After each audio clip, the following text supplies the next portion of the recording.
Okay, off we go. Here's where we were last time. We were talking about the idea of integrals in a coordinate system. We're going to be developing that idea over the next couple of pages. So the first thing, and this is a repetition, but good to rewind and review a little bit. We already know these conversion formulas, polar coordinate conversion formulas, from way back when, chapter 1, right? And y'all will recall, I like thinking of them as being a function. R and theta are the inputs, X and Y are the outputs. It seemed like a weird point of view at the time, probably. Now we make the observation, it's a perfectly reasonable candidate to be a change of variables function. In fact, I claim these are a fabulous change of variables function. This is one of the best change of variables functions out there. We're going to use it lots and lots. So since it's a change of variables function and we're going to be using it lots and lots, how about we compute our Jacobian determinant once and remember it and not have to compute it every single time, right? Very natural choice. So just remember that Jacobian determinant is R. Now there is the nasty little business of, well, there's these absolute values to deal with, and how do I, gosh, am I going to have to deal with absolute values all the time? The workaround is that if you make this little promise right here, just promise that you will always and only use non-negative values of R. Now, quick aside, those are the values of R I like the most anyway, right? So it's not a big promise, right? I mean, I gotta stick to it, but it's not like I'm sacrificing options that I was hoping for, right? So you make this one promise, and all of a sudden, in fact, you do not have to worry about those absolute values anymore, and your overall stretching factor, absolute values included, is just R. Super nice. Okay, all right. So we're going to pick up from there. Now, likewise for cylindrical, likewise for spherical. The geometry is a little different. The algebra is different. Structurally, strategically, conversion formulas become a change of variables function. Jacobian determinant, we compute it once and remember it. And clever choice of how to restrict our phi options makes the absolute values go away. Okay, so basically the same in all three coordinate systems. Let's do one at a time. I'm going to start off here with this example for polar. We're going to be interested in computing this integral. That's an integral defined, That's an integral defined on this domain here. This first quadrant portion of the unit disk. Now, if you do this the old-fashioned way, right, just regular old dx dy, dy dx, something along those lines, you end up with that integral. And you can see I've got a square root in my bounds. Sometimes you have to do that, right? But this is a square root in my inner bounds, which, once I do the dy integral, is going to lead to square roots in my outer integrand, and it's going to be effort. It's doable. But it's a little more tedious than we'd really like to, all else being equal, really like to have to deal with. Okay, so here's the better move. The better move is to say, look, I can view that as being an image. Right, that's how we do change of variables. We view our undesirable domain as being an image. Furthermore, it's an image of a nice little rectangle over here by way of the polar coordinates change of variables function. Or said differently, the polar coordinates conversion formulas. Now this I do need to persuade you. Let's think through, how do I know that these correspond? And basically we're just going to look at one edge at a time. I like to start by thinking about that edge of this rectangle. That edge is where r equals 1. And then we're going to go from where theta is 0 to where theta is pi over 2. Okay? And I can tell you exactly what that looks like in the XY world. There it is. Is that cool? Is everybody with me? And then likewise for these other edges, this edge here, theta equals 0, r goes from 0 to 1. And then this edge here, theta is pi over 2, r goes from 0 to 1. And then the weird one, this edge, that left edge, is where r is 0. That whole left edge gets kind of pinched down to just being that point right there at the origin. So these edges go to those edges. Everything on the inside goes to everything on the inside. And as desired, this quarter disc is the image of that rectangle. Is everybody on board? Everybody seeing that? Okay, so thankfully, now I have it viewed as an image by way of the polar coordinates change of variables function. I can do the pullback, the good old regular old pullback. I'm going to have to take now, I'm going to have to take my integrand, this x squared plus y squared. I've got to rewrite that in terms of polar coordinates, and of course that's just r squared. Right now, if you want, if you'd rather, you can literally view this as plugging in. I've always presented pullbacks as plugging in. Well, if you put in x equals r cosine theta and y equals r sine theta, this, you work it out, Pythagorean identity, you literally get r squared. Okay, and then of course, the only other thing to remember, don't forget your stretching factor, and that stretching factor, per the previous page, is r. So you do so, and we now have, what had been an integral on, with the colors, an integral on this undesirable domain. We've now pulled that back to this new integral on this much better domain with easy bounds because it's a rectangle, no square roots. And I would much rather compute this integral on the left than this dy dx integral on the right. Everybody see what happened there? Pausing for questions. It's just a change of variables, right? But we're using this very specific polar coordinates change of variables function. Okay.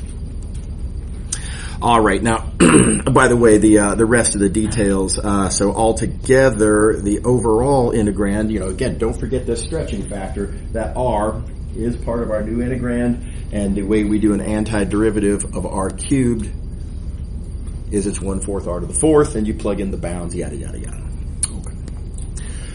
Okay.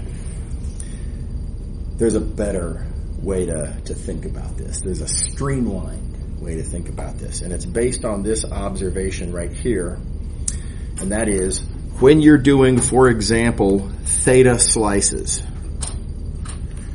Keep in mind, theta slice means slice perpendicular to the theta axis, like that. Let me say that a little bit differently. Each one of these theta slices represents a constant value of theta. You can just see what these look like in XYZ world in the first place. Constant values of theta are just rays coming out of the origin. Right, so the big takeaway then is, yeah, sure, you can take your original domain, do the pullback, and then look at the theta slices on the pullback. Or, instead, you could just stick with your original domain. Yeah, there's a pullback, but all that theta slicing, you can see what those theta slices look like in the XY plane, where you already have a picture. You don't need to draw the new picture. So with that in mind, let's do that same example again. Same exact example. Right? Same domain, quarter disk, blah, blah. Well, so there is we are going to use polar coordinates change of variables formula. There is a pullback domain and all that. But very importantly, I'm not going to think about any of that. I'm going to just kind of ignore the drawing of that picture and just make the observation. I can see the theta bounds right here. There's my first theta slice. And then there are subsequent theta slices, etc., etc. Finally, there will be right there, I see, is my last theta slice. So theta goes from 0 to pi over 2. No need to draw the pullback. I can see everything I need about the pullback. I can see it all right here in the XY plane. What do you think? I think it's a real clever trick, right? It's very convenient. It saves just a lot of analysis that we ended up not really needing to do. Okay. And then likewise, by the way, now let's do the R slicing. So as usual, we fix a value of theta, and I can think of that value of theta as, like that on the left or like this on the right. And I suppose, yeah, sure, I could think of this as representing my first value of R, and that's on the line R equals 0. Or, just as well, I could think of it as being that point, which is the origin, where R is 0. Again, see it right here in this picture. And then likewise, the last value, well, I could think of it as being there, which is on the line R equals 1. Or I could see it as being there, which is on this curve, which, because this is the unit disk, I also, from that, know that R equals 1. Everybody okay? So everything you need about the slicing process that I suppose technically in some sense you're doing over there, you can see everything you need about that over here already. Okay. So this is what we call doing the integral in polar coordinates. That's just kind of a single term that says we're going to do a change of variables using the polar coordinates. Conversion formulas is a change of variables function, and then we're going to do our slicing in the xy plane, inferring from what they look like in the pullback. It's just easier to say, do it in polar coordinates. Okay. Several more examples to do. Here, our domain is going to be the unit disk. So it's this whole thing there. There we go. So let's, you'll notice I didn't even draw the pullback in any sense. Now, it's still there. We're still doing change of variables. There is still a pullback domain. But again, we already know everything we need to see about that. We can see it here already. So we're just going to look at this as it is. And I'm going to say, all right, well, theta slices kind of look like this. And I'm going to view it as that I start where theta is 0.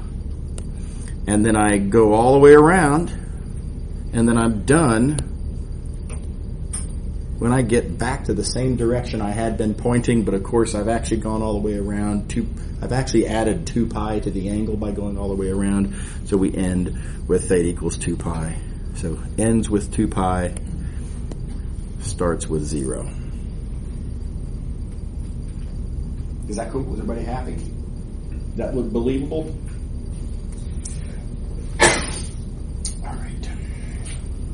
And then likewise, let's think about for a given theta slice.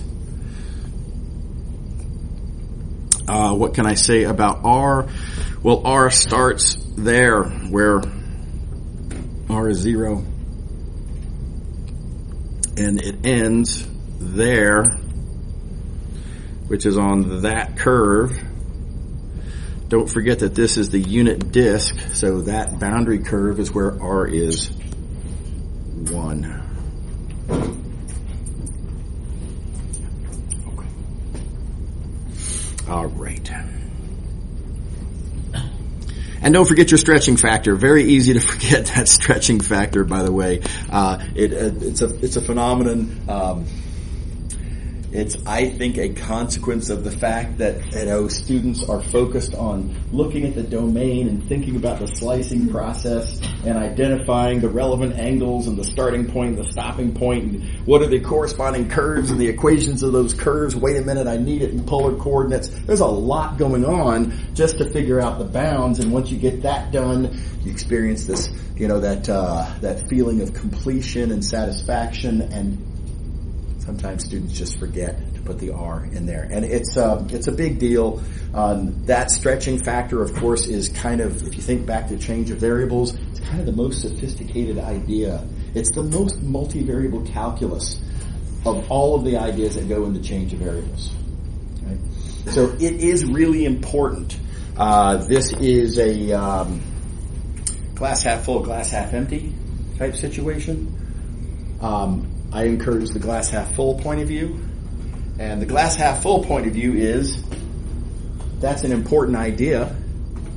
Knowing that it goes there and getting its, however simple the formula is, getting that formula correct, that's a lot of multivariable calculus. That's actually pretty significant, and so it tends to be worth a lot of points. And on a question like if this was a 20-point question, let's just say, this could easily, it depends on the particulars, it depends on what else is going on, and so I'm not going to commit myself to anything, but this has been as much as 5 points. This one itty-bitty, teeny-tiny little, just don't forget your R. Right? So, again, I would like to encourage thinking into this as the glass is half full. Right? That's a good deal. That's the fastest 5 points you'll ever earn. Just write down the R. Right?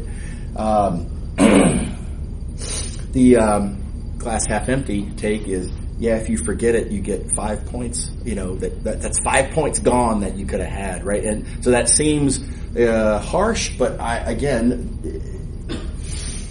glass half full, right? Remember it, and then you get those 5 points. Alrighty. The integral works out really nicely, of course, at that point. That's all single variable, inside out integration. Make sure you can do that. Okay, so tips and tricks. Pretty much you're always going to do the differentials in this order. D theta dr is a very rare circumstance. It's so rare it's just not worth talking about. Now, there are plenty of circumstances where you can go in either order and it doesn't matter, but the circumstances where this is not just as good as the other option are extremely rare. So don't even worry about it. I don't believe I've ever done such a question in a multivariable calculus class at Duke. I don't think I have. Anyway, I'm pretty sure I haven't, but if I have, it would have been a long time ago. And I have no plans to resume.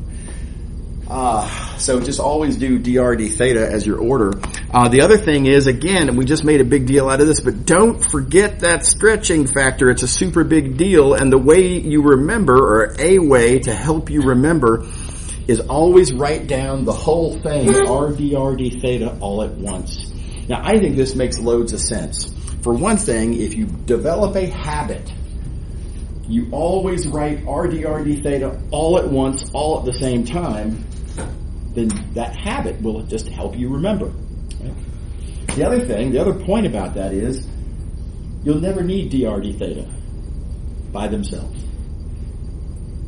Right? Why would you need such a thing? Right? Dr d theta by itself, it just doesn't come up.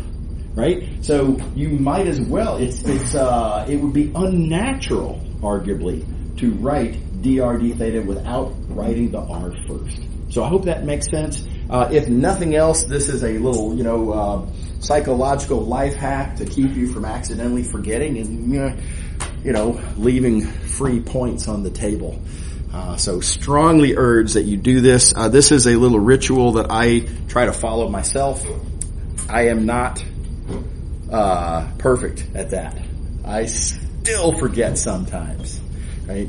But this cut my forgetting down by a substantial factor. Okay, and this is another one of these things where the bigger deal I make out of stuff like this, the less often I see students messing this up. So that's why I make a big deal. Okay, see another example. So let's look at this annulus, which is basically a sort of a ring like this. What if I wanted to do an integral on that annulus? It's a weird shape. And there's different things that you can try that just don't work very well. One is you can try to view this as being an integral on the outer disk minus an integral on the inner disk. Right, green minus purple would seem to give you the annulus, and that's clever thinking, and I like that kind of mindset, and good for thinking outside the box. The problem is the integrand has a discontinuity at the origin. In fact, the function's not even defined there. So, in fact, neither one of these integrals is defined, and it's a real problem. And ultimately, that's just not going to work. Neither one of these really makes sense. So that doesn't work. Of course, you can also just do it kind of the old-fashioned way. You could say, well, I'm going to cut it into these 4 pieces like this. And, again, I suppose you could, but pretty clearly that's 4 separate iterated integrals. That's 4 times the work. I don't want to do 4 times the work. That's if possible, we'd definitely love to avoid that. And not only is it 4 separate integrals, each one of these 4 separate integrals has a circle as part of its boundary, which means you've got square roots, which means they're all hard integrals. So, again, don't want to have to do that. The obvious and very convenient way to do it is to just use polar coordinates. Theta slices look like that. They intersect our annulus in little line segments like that, and they go all the way around. So 0 to 2 pi. Is that cool? Nothing to it. And then for a given value of theta, let's think about our R values. Our R value, well, it sort of starts at that point, which is on that curve, which has this equation in which we solve for R. And, of course, R is 1. And then the last point is on this curve, which has this equation in which I can solve for R. And it's 2. So, boom, right? It's super simple, right? It's by far the best way to solve that problem. How we doing? Everybody happy? Okay. All right.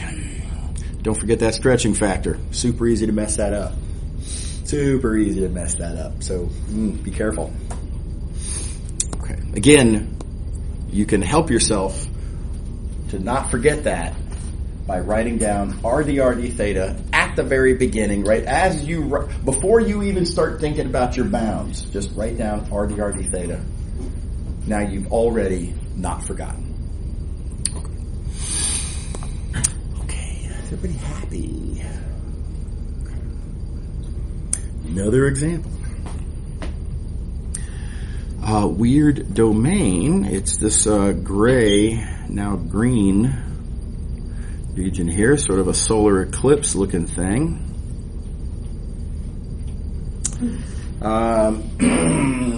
Again, you could do this in rectangular, square roots everywhere, and furthermore, you're going to have 3 chunks, whichever way you slice it. So you're either going to have to break it up like this, right? That'd be one way to do it, or like this. One way or the other, that's 3 slices, and again, square roots everywhere, and again, highly undesirable. Okay, so much better. Let's do this in polar coordinates. Theta slices. Right? If you take a theta slice of our solid, what do we get? Well, we get this little line segment like so. No problem. We just have to think about first and last. So the first one is going to come from that point. Now there's a couple of different ways to find theta for that point. One thing you could do is you can note which 2 curves that it's on. Those 2 curves, do some algebra, solve for theta. That's fine. You can do that. Let me show you the better way to deal with this point. That point, you'll notice, is on this circle, which we know is a unit circle, which means that these 2 edges have length 1. Because that's a circle of radius 1, right? So that's a freebie. And now wait a second. We also know that we've got this circle of radius 1, which means that length is 1. Yeah? And now, check it out. We've got an equilateral triangle, right? And flashbacks to high school geometry, and I know that the magnitude of this angle, that's going to tell me my theta coordinate. That magnitude of that angle is pi over 3. This is old geometry. And then, of course, you have to interpret the sine appropriately, and this is a negative value of theta. So, negative pi over 3. Is everybody good with that? It's a clever little idea. Be on the lookout for this kind of thing. You'd be surprised. This kind of thing comes up reasonably often. Often enough that it's worth just, keeping your head on a swivel. Just, always kind of, any lucky breaks might be worth the 3 seconds it takes to think about it. Okay, likewise for the upper bound, on a theta slice, looking at that theta slice, R starts at that point, which is on that curve, which has that equation. Easy to solve for R. Let's see, it ends at that point, which is on that curve, and here's where we have to do a little bit of work. That curve, the equation of that curve was not only not obvious, it's also not given, right? And so we're going to have to actually think about that. How am I going to figure out what the equation of that curve is? And the way I'm going to get the equation of that curve is realize that it's the boundary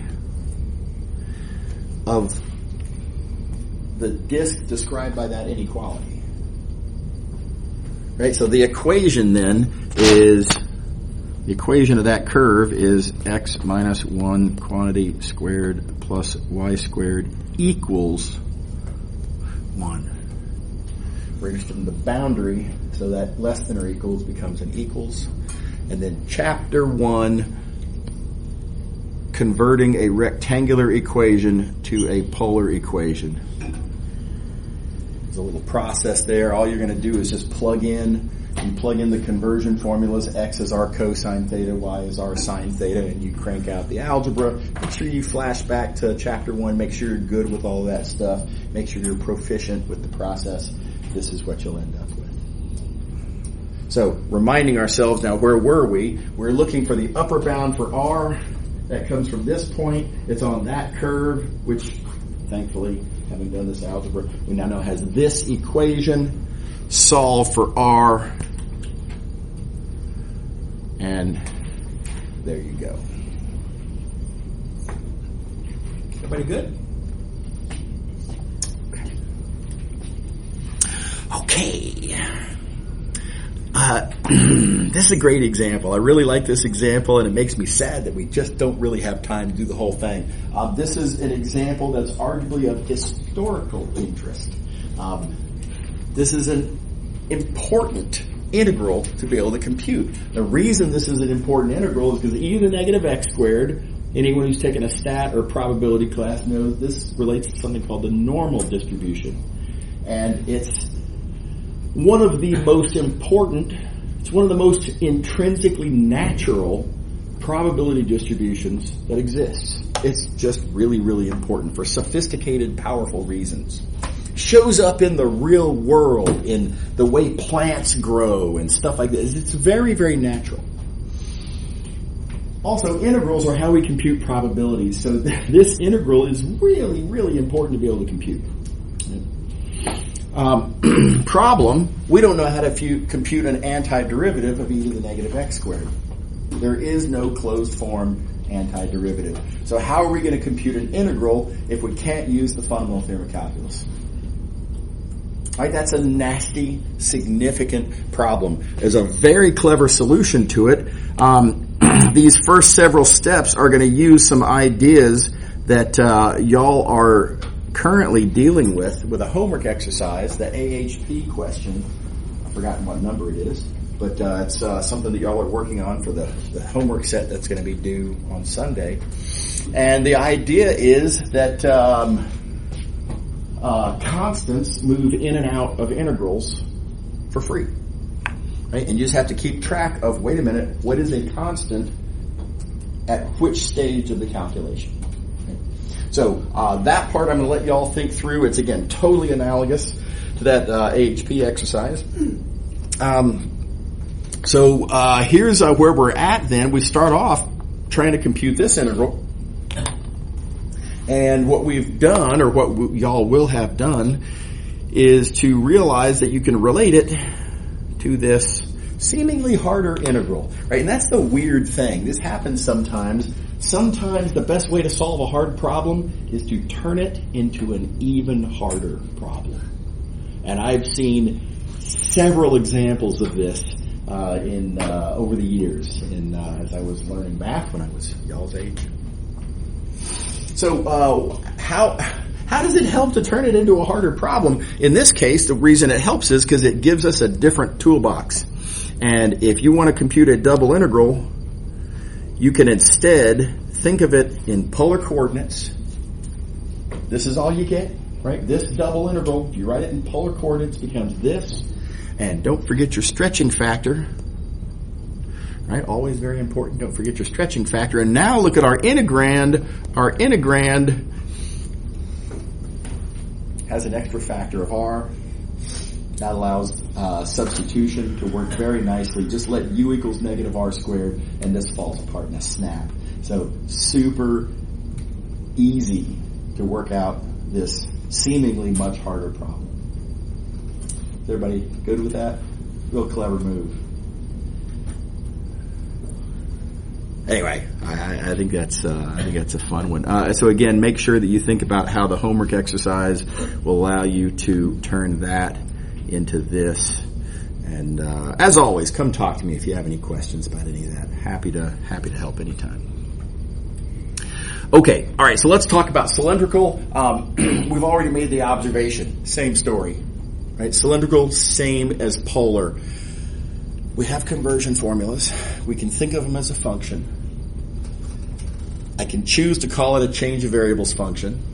I can compute the Jacobian determinant. I can make a certain promise to always view r as being non-negative, which makes the absolute values go away. I know my stretching factor.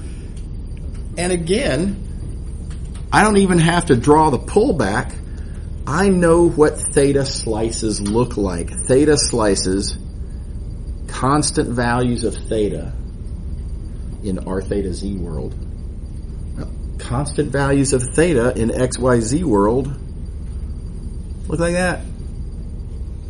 Familiar thing that we saw way back in chapter 1, these half planes that are hinged on the z-axis like this. That's what theta slices look like. So again, we don't have to draw the visualize and then draw the pullback and then slice up the pullback. We can see how all those slices work with the original domain. Okay, so let's dive in. Tips and tricks. Again, you always want to keep dr and d theta in that order, just like with polar coordinates.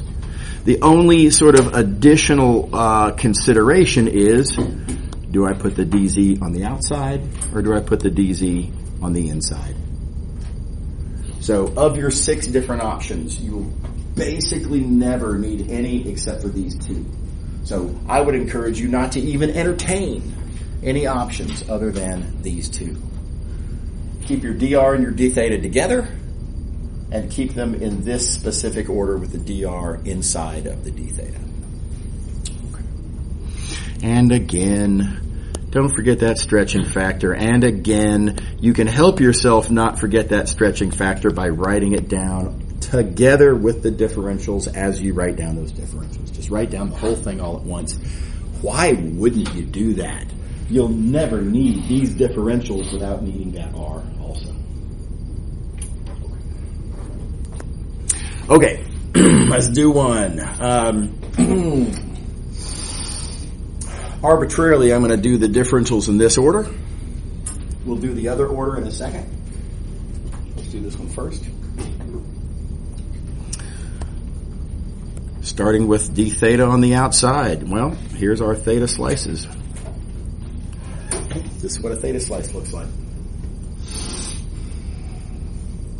Now we have to ask, given our domain, let's see, we're looking at the upper half ball or radius A, what do you get when you take this kind of a slice, this theta slice hinged on the z-axis? What do you get when you cut the the upper half ball with that, and you get this? There's one of our theta slices. And now we just have to figure out the theta bounds, and we play the usual game, and we notice from the picture, geometric intuition, theta goes all the way around. So theta 0 to 2 pi. What do you think? Everybody happy with that? Everybody buys it? Feel free to shoot a hand up if you have a question.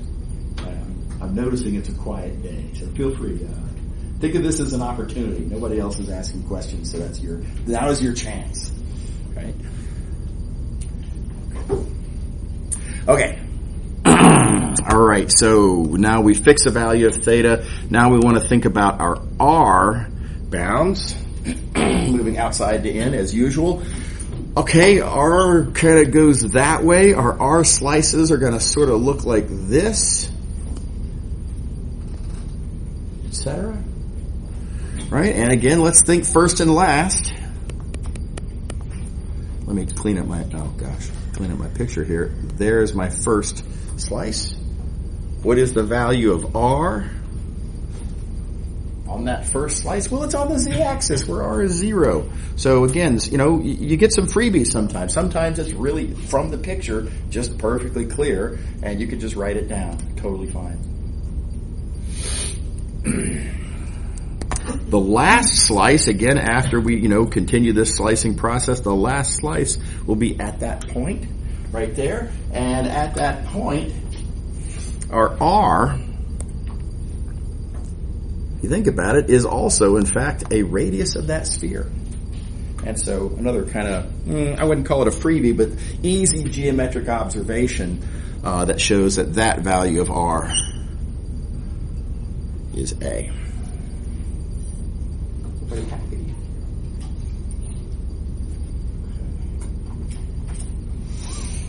All right.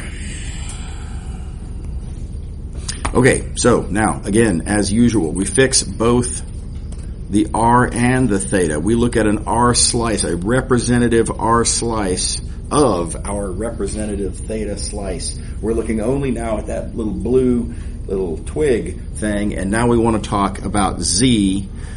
So where does Z start? That point, it's in the XY plane where, again, sometimes it's easy. Sometimes, look at that. It's right there where Z is clearly 0. Everybody good with that? And then where do we end? What's the last value of Z? Here's that point. Here's where we have to rely on the picture. That point is on the sphere. Picture tells us so. That sphere has that equation. Keep in mind, we're trying to find a Z bound. So in this equation, we are going to solve for Z. And that gives us this upper Z bound. Everybody happy?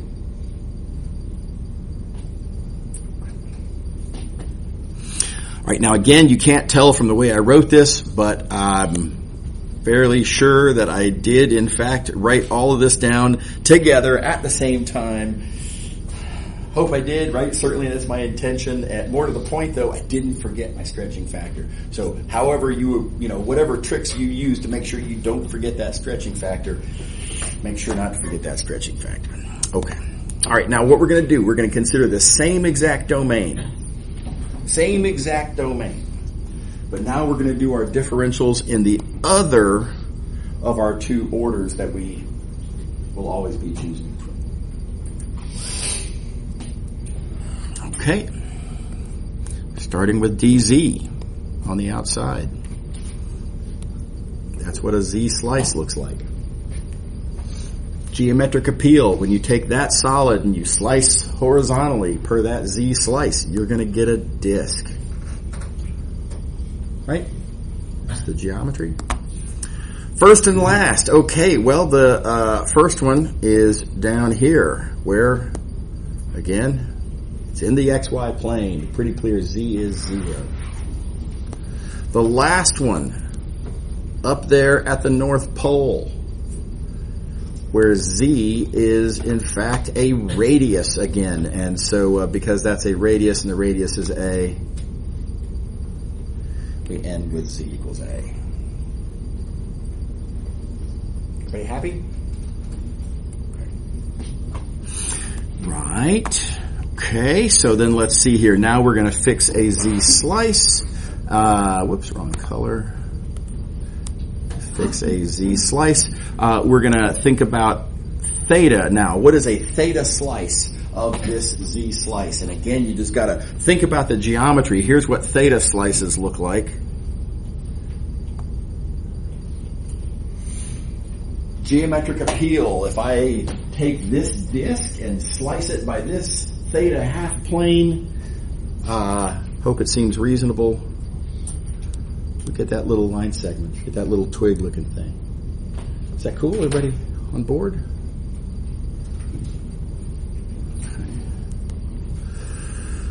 Okay, and so looking at that theta slice, now I need the bounds. So what does theta do? And I claim it goes all the way around. Geometric appeal, right? And these theta slices, no matter what theta is, you're always going to get a theta slice. All values of theta 0 to 2 pi. All right, so 0 to 2 pi. Okay. All right, and then as usual, now with theta and z both fixed, now we're going to move on and think about r. What is our r range of values? R starts there. It's on the z-axis where r is 0. And then it ends here. That point, again, geometric appeal, it's on the sphere, which still has that equation, and this is where a lot of students mess up. It's another little landmine. It's easy to mess this up. A lot of students will say, yeah, I've already done that algebra for the sphere and that and yada, yada, yada, and this was what we got. Wouldn't it be the same thing? Isn't it still square root of a squared minus r squared? And no, it is not. In this previous example, we were solving for z. Solving for z in this equation gives that. We're not solving for z anymore. We are looking for an r bound. We are solving for r. And so in this equation, if you solve for r, you get square root of a squared minus z squared. A little bit different. What do you think? Everybody, is that cool? I mean, everybody okay with that?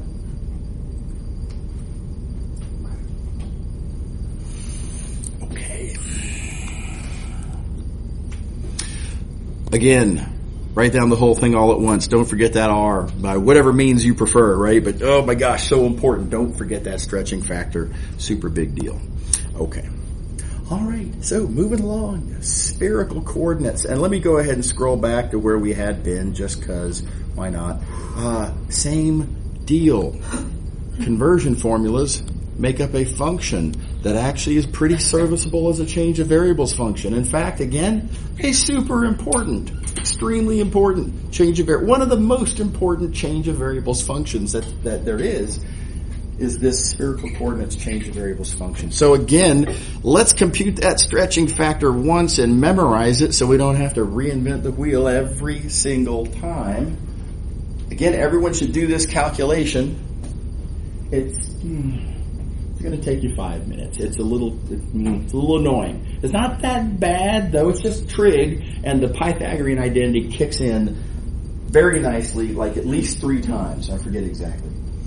So make sure to do that calculation make sure to remember that Jacobian determinant, and make sure to remember that we've got to choose these values of phi so that sine phi will be non-negative, so that we can make those absolute values disappear. Right? And again, small price to pay. These are the only values of phi I really like anyway. I want to use these values of phi. But now, in addition to wanting to, I also have to. Or I have to pay the price and use absolute values. Is that cool? Everybody on board? Okay. And again, you can do that with pullbacks if you really want to, but so much easier just to think about what are slices. For example, theta slices. What does a theta slice look like? Well, we already know. Theta slices represent constant values of theta, which looks like that. Now, where it gets a little weird, scary at first even. What about phi slices? Constant values of phi. Constant values of phi. Okay, phi is the angle off of the z-axis, right? So now just think geometrically. If you want to know what's the surface where the angle off of the z-axis is always the same, claim you get a cone. Right? Every point on that cone has the same angle off of the z-axis.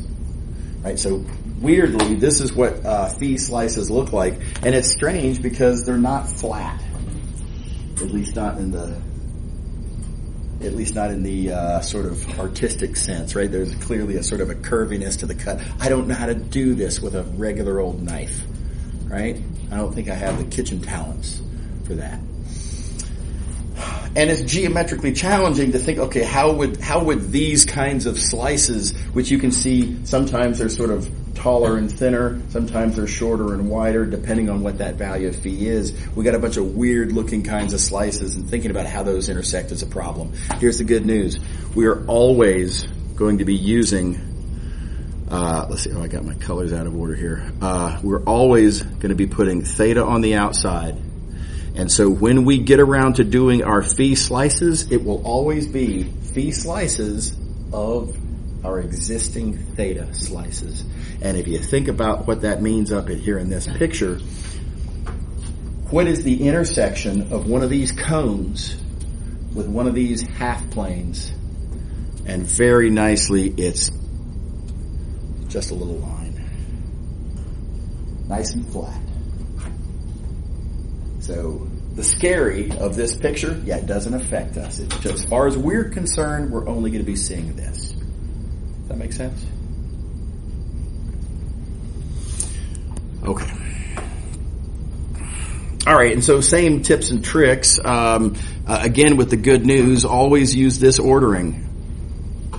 This will asterisk, not necessarily quite always, but for all practical purposes, this will always be just as good as any of the other 5 options that I'm going to suggest you never even consider. Why would you? What's the point? This will always be at least as good, and very often this is by far the best option. So always use that order. Second, and again, you can see this coming and you're probably already tired of hearing me say it, but don't forget that stretching factor. Super duper important, lots of points. Free, glass half full. Take the free points. Don't leave the free points on the table. And a good hack to make sure you don't forget is to write that whole thing down all at once. Think of this kind of like it's a single thing. Rho squared sine phi d rho d phi d theta. All one thing. Right? Write it all down all at once. You can't forget the stretching factor. And then it's just a matter of slicing and dicing. And we don't have time to get into the example, so we'll draw the line right here. Pick up here next time. Y'all have a good rest of your Wednesday. See ya.